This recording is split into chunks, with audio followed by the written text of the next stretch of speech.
Everyone, a stunning and brutal reality check tonight. Some of the worst fears of public health experts now outlined in projections provided to the government and reported today that show the number of daily coronavirus deaths in the U.S. could nearly double to 3,000 a day. With overall COVID deaths in this country pushing towards 70,000, the new analysis could undercut some of the optimism fueling returns to business as usual across the country.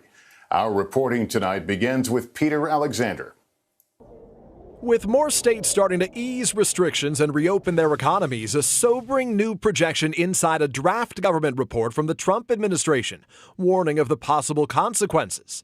Predicting by June 1st, the daily death toll from the coronavirus could nearly double to 3,000, and the number of cases could jump to 200,000 a day. The New York Times obtained the internal document, which cited projections from a Johns Hopkins University model. Former FDA Commissioner Scott Gottlieb says there could be an alarming new reality in some states that are reopening now, despite not seeing a decrease in cases. As you start to reopen the economy, as people start to interact more, they stop the social distancing, that slow burn of infection could ignite at any point. It comes as President Trump is revising his projection for the number of lives lost. 2 weeks ago saying the death toll could be as low as 50,000, but on Sunday saying it will likely be significantly higher. Dan, look, we're going to lose anywhere from 75, 80 to 100,000 people. That's a horrible thing. We shouldn't lose one person over this. Tonight, the White House and the CDC are disavowing the draft document.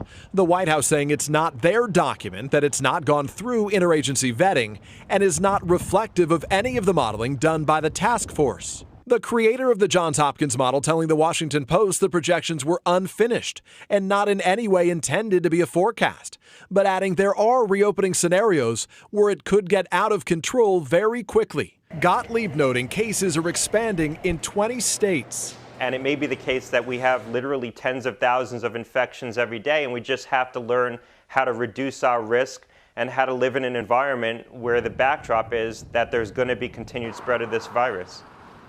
And tonight, another model often cited by the White House is projecting the death toll will reach 134,000. That would mean as many Americans could lose their lives in the months ahead as have died so far.